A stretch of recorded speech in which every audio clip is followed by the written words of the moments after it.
Welcome back to the Dr. Him podcast where we talk about parenting, relationships, and real life. Today, we're doing a more of a conversation type. I'm here with my husband, Ricky. Yep. Okay, that's what you gonna say? I didn't know we were New Yorkers. We're New Yorkers today, guys. All right, let's start here. Ricky, you and I have been together for 4 years, which for our generation I think is pretty good. Most people our age are still outside or serial dating. But I feel like you were the type of guy that always knew he wanted more. You never presented yourself as an outside type of guy. That's actually what drew me to you the most. You always seemed like you knew what you wanted. You were so grounded. So let me ask you, knowing everything you know about me when we were dating, did you know that being with me meant an instant family, or did you think it would be different? No, I mean I had no expectation, but I knew that it wasn't gonna be like I knew it was gonna be family because we spoke about Jordan, and we had play dates and stuff like that. So I already knew what was going on. Now to the magnitude of where we are now, did I know that it would be all of this? I mean, I knew it was going to be something, but I mean, every relationship, whether it's, spouse or child, it has its ups and downs. And I mean, I feel that we battle these ups and downs great. I mean, some downs is down. You know what I mean? But Yeah. we work through, and it's nothing too down that we can't ever come back up from. Oh, that's actually kind of true for real. Yeah, I feel like as long as we're together and we like this fist soul food reference, like we gonna be good. But tell me this, like, what does being a bonus dad actually feel like day to day? Does it feel like, is it that rewarding feeling, or is it more like a job? Like, what it feel like? Well, I mean, everything is a job. Everything takes work. Every relationship takes work. Like I said, whether it's me and you, or me and our little one, or we have another one, I'm gonna have to work at that one too. But I mean, rewarding. I'm like, this weekend was rewarding. Like, you know what I mean? We set forth a plan. She followed the plan to a T and wouldn't let me forget about it. But I don't mind doing those things for her when she does those things that she's supposed to do. Yeah, just so the audience knows, like, she's been getting in trouble at school, and her real father is for the most part absent, but you were there day to day. You saw the negative comments, you saw the teachers calling, and you stepped in and you gave her something to work towards. And I think that was amazing because it refocused her. She was able to lock in, and she was able to spend time with a male figure that it's teaching her things. It's showing her, like, this is how you walk, this is how you get a door open for you, things like that. And I appreciate it, especially young black girls. She needs that. And I can't thank you enough for just being a part of her life. I feel like that's amazing. You're amazing. Well, I mean, we cool, and when we were going through those things and stuff like that. I mean, we built that bond. Like, me and her, we built that bond. I mean, it was me dropping her off at school every day, me picking her up every day. You know what I mean? And just in that, just those days where, like, I might have had a long day or a stressful day, like, and she comes out and she runs to me or she sees me, it puts a smile on my face. And I mean, it's some days where it's like, okay, man, like, this is a lot. You know what I mean? It's a lot. Like, hey, had an episode earlier today. She been feeling good. She been having her way the whole weekend. Now it's time to lock back in, and it's, but still, I understand, and I wouldn't trade it for anything. I love her a lot. And I mean, now, do I think about the other things of it? Like, absolutely. Because I mean, I built a bond, and that's just with anything, just like a plant. Some plants live on for a long time, some plants go. You know what I mean? But it's just right now, I'm just appreciating the beauty of it. I love that metaphor. Okay, appreciating the beauty. It is a journey. Y'all are building a relationship. I see it get deeper and deeper. Like, I appreciate it. I really do. But I actually have a question not to move on, but to move on. Social media and parenting. Like, I feel like that's a big thing. So, how do you build a relationship with a child who isn't biologically yours, even though, you know what? No, scratch that. We've already kind of touched on that. No, let's go. Let's go there. We can have that conversation because it's a conversation that like needs to be had because you hear one thing and yes, like the things that you do hear, you know, the like okay, like well, you built this bond with this child because the child is a part of her mother, you know, and what if this relationship with her mother goes sour? You have no tie to that child after that happens. Right. Okay. So I got to make it relevant for me. Sierra and Russell. Okay. Russell is an amazing dad to Future Jr. Right. Right? And the whole world knows the Future is not Russell Wilson's kid. Right. But he's taking him to UT to talk to coaches, to go to football trial. Like, you know what I mean? Like, he's putting him in those positions. Right, absolutely. As if he is his own son. Like, almost like nepotism, you know what I mean? Okay. But, like, the world also comments on why Russell Wilson shouldn't be doing that stuff and why Future, the father, should be doing that stuff. So, like, when people say, oh, Russell Wilson is such a good dad, it's always somebody coming back around and say, hey, that's not his kid. Right, but like I said, I met you, like what we talked about in the beginning, starting this. I met you, I love you, and you come with her. So, like, I have no choice but to also love her because she's an extension of you. True. You know what I mean? True. That's true.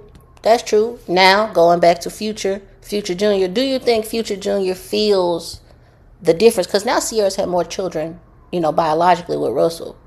So do you think that there is a difference? Well, that I don't know because we're not in that household, so That's we true. don't know how Russell Wilson is treating the boy.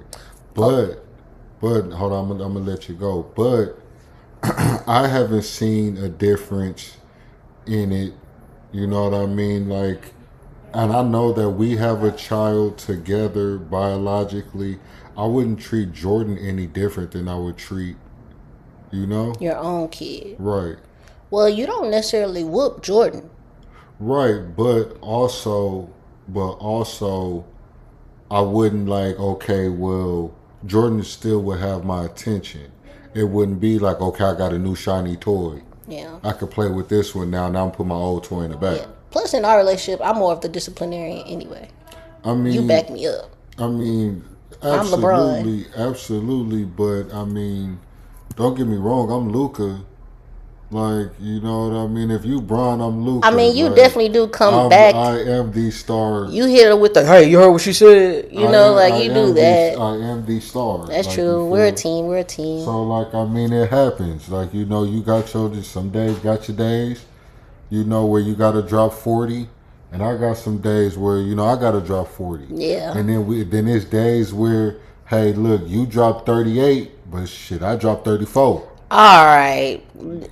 Thank you for that. You know Let's what I get mean? back on track a little bit. I actually want to talk about something else you brought to me from social media. What? There was a mother, there was a 16-year-old daughter, there was a father, and there was a stepmom. And this lady, her daughter was having her quinceañera, right? Mm-hmm. So the stepmom had paid for the entire thing. Correct. The stepmom paid for the entire thing. I'm trying to remember what you told me. Stepmom paid for everything, but the mom did not contribute anything. Hadn't even been around for the daughter's life for real. Mm-hmm. But wanted to be at the party and sit at the table as if she was the person that birthed this beautiful thing, and it like wanted to take all the credit and put the stepmom to the side. Like, the stepmom was gonna sit at the guest table. Right.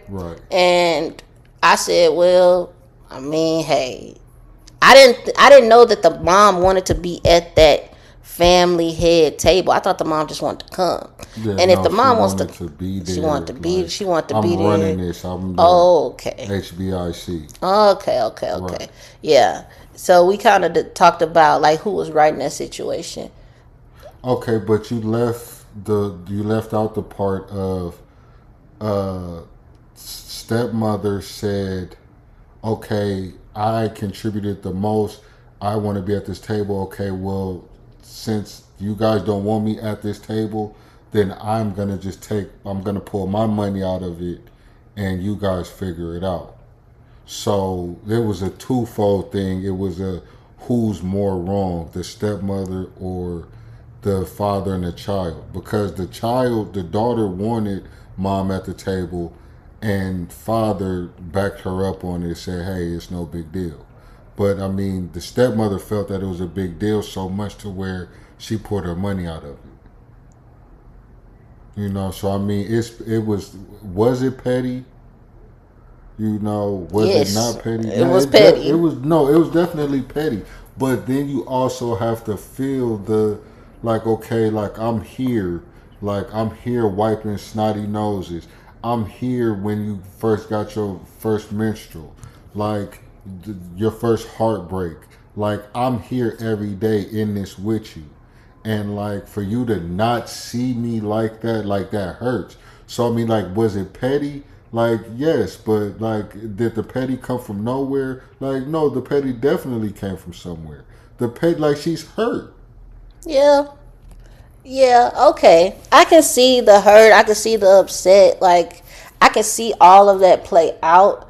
I just feel like at this point, y'all, if you've been together that long and you've been in this girl's life that long, you should already know how the mama coming. Like, you already know how that mom behaves. She's not a good parent. Right, but She don't have it like that. right, but they enabling her to act like that. The father and the daughter are Right. enabling. Because the father And the really stepmom has is to- tired of it. Right, and As the bonus mom, you're tired of it. Bonus dad will be tired of it. Which brings me to my next social media situation question. Father, bonus dad, just like you, been in the daughter's life since she was 3. You know, similar to you as well. She's getting married. Bonus dad is paying for the wedding as a father would.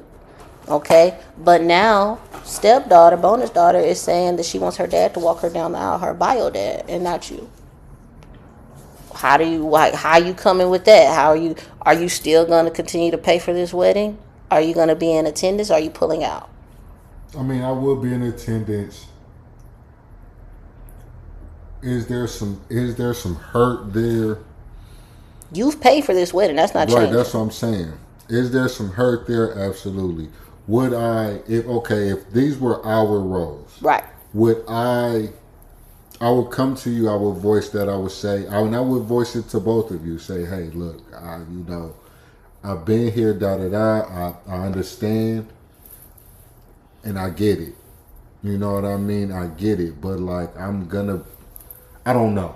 You don't know what you would I do. don't know. I'm gonna be honest with you. I don't know, but what I do know is there will be a conversation had. My mom had both my bio grandpa and my bonus grandpa, who I always just assumed was my grandpa. 2 men walked my mom down the aisle. Right. You know, so I've seen it happen. I know it's possible. Lucky for me, dark humor, my dad's passed away. So I only got my stepdad left. So I don't have to worry about that drama. But our daughter's going to have to. I mean, if she decides to get married, and if she has a traditional wedding, she don't just run away, then it'll be a thing, right? Right. Okay, so that's dark and heavy. I guess how we come out of this situation in conclusion is like, you choose what type of parent you want to be. You choose how to respond in different situations. And I think we just have to really, stay together, stay cool, stay tight, and communicate. And that's how we're going to get through this. And how we're going to help our audience get through this too, I guess. Well, yeah, no, I mean, communication, I've learned that, and you know that. Like, you know that from the get-go, hey, like, let's talk about this. Something's on your mind, like, let's talk about it. Like, hey, come to me, like, talk to me about, whatever's going on. Like, I can't read your mind, I'm not a mind reader. So, I mean, there lies things like communication is key. Communication is important to anything that you're trying to build, anything you're trying to work towards, and anything you're trying to work through. You know what I mean? To be honest with you, we communicate. Our communication wasn't the best. Our communication has gotten better with time. Everything takes time. Your communication style is different than mine. Mine is different than yours. But I mean, regardless of the fact, just as long as you guys are talking it out, just as long as we're talking it out and putting everything on the table, like you can work through it, regardless of your style of communication. Thank you for saying that. And what something else I will say is like, for a partner and for like two people trying to join together, having children already involved and trying to bring a family together, I will say like being able to talk about the insecurities that come with being a parent, especially to a child that's on the spectrum, like you never judge me. You never make me feel like I'm just a terrible mom. And I feel like that often because our child changes so much. Like everything changes so much, but you're always right there with me. And because of that, I never really feel alone, and I appreciate that to the utmost. All right, now, so let's switch it up a little bit. Let's talk about shows that we like currently, Invincible being one of them. And it's going to be a quick fire because I know you got to go. And I want to thank you for being here today, but this is real quick. It's a little game we like to play, quick fire. Do you think Omni-Man was ever really a father to Mark, or was the whole thing an act? And you know Invincible, right? Yeah. Okay, Invincible, yeah. Yes, he was. I mean, in the traditional sense, and in the this is my DNA. Yeah. Okay. Like, you know what I mean? Because like he was a dad to him the whole time. He was a dad to him the whole time. I mean, all the way up until he got his powers, and then once he got his powers, he taught him. He taught him. He trained him. Trained him on how to use them. Right, and then he put them things on him. Yes, he did, and then he said, "I can always make another." I can always make another, and that's where his other side came out. Right. But just like a father that messed up, he's trying to come back around and fix things. This is a crazy come back around and fix things, though. That's crazy. That's crazy. I like Invincible, though, because he does have a guy that tries to come in. His mom's new boyfriend tries to come in and parent him a little bit. But by that time, it's way too late. Yeah. I'm glad you and I don't have no Omni-Man and Marky Mark situation going on. It was a mission at first. I think it was a mission at first. I think he loved Debbie, but I don't think he loved Debbie as much as he loves like the bloodline of Viltrumites. You know what I mean? We starting to see it now. If you spoiler alert. If you watching this current season, then you see it. If you haven't, sorry. Fast forward about 15 seconds. But you see it now as he comes around. And it's like, hey, you know what? Like, I really, really, really messed up. Yeah. And I'm sorry. Yeah. You know, like he's trying to make amends with everybody. And so, like, I mean, it's human nature to ask for forgiveness and ask for a second chance. You know, like, we're the king of second chances. Yeah. You know what I mean? Like, it's we love a good comeback story. That's interesting. That's interesting. Made me feel like, can you love something and still hurt it? Like, I can't say I love you and then hurt you so badly, you know, and then just disappear and go make another kid, right, and then call that kid a mistake. I mean, fair, but see, that's not you. Now you're getting into a question of character. Like, you know what I mean? Like, you're getting to morality. Yeah. You know what I mean? That's something different than what you had asked. Like, to answer your question, was he a father to him? Yeah, I felt like he was a father to him. You know what I mean? And I think that even though he messed up, he's trying to come back around now to, rectify the situation. Yeah.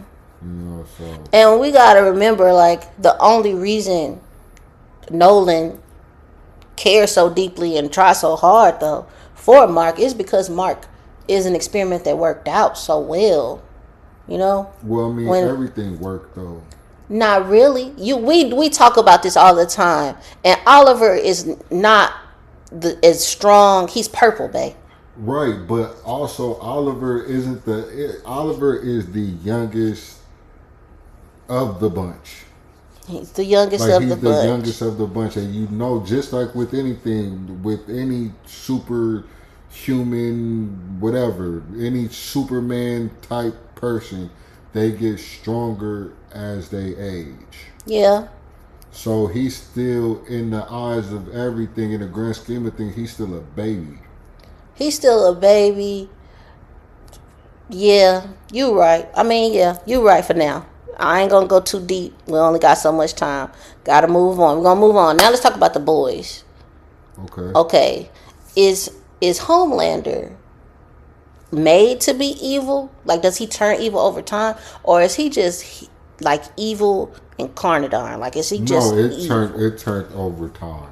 You think he turned I evil think it over turned time? over time because, like, let's be real, right?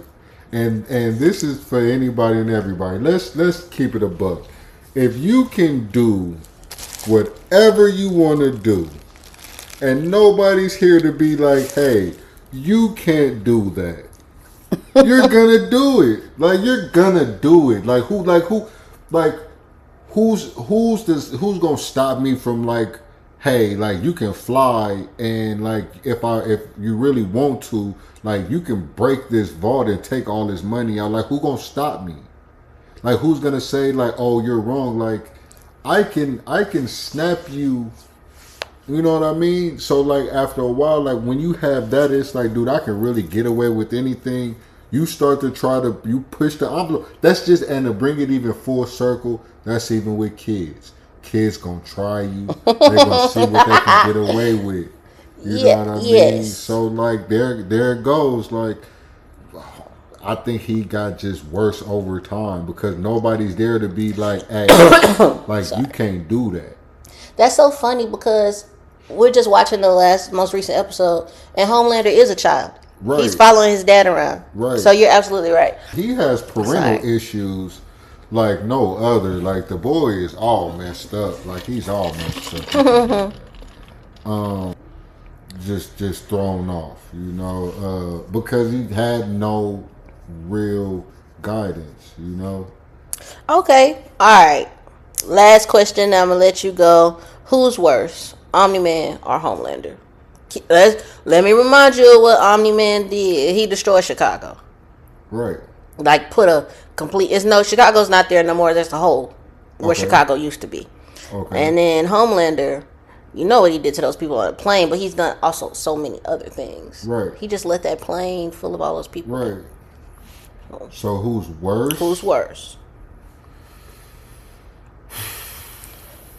Watching everything, seeing everything, Homelander is worse. Really? Yes, because Nolan, Omni-Man, tried to come back around and say, like, hey, I was wrong, I was bad, this is what I learned here, this is what I learned on my journey. Like, in trying to make amends for it. Homelander is just like, matter of fact, I want to be the ruler of everything.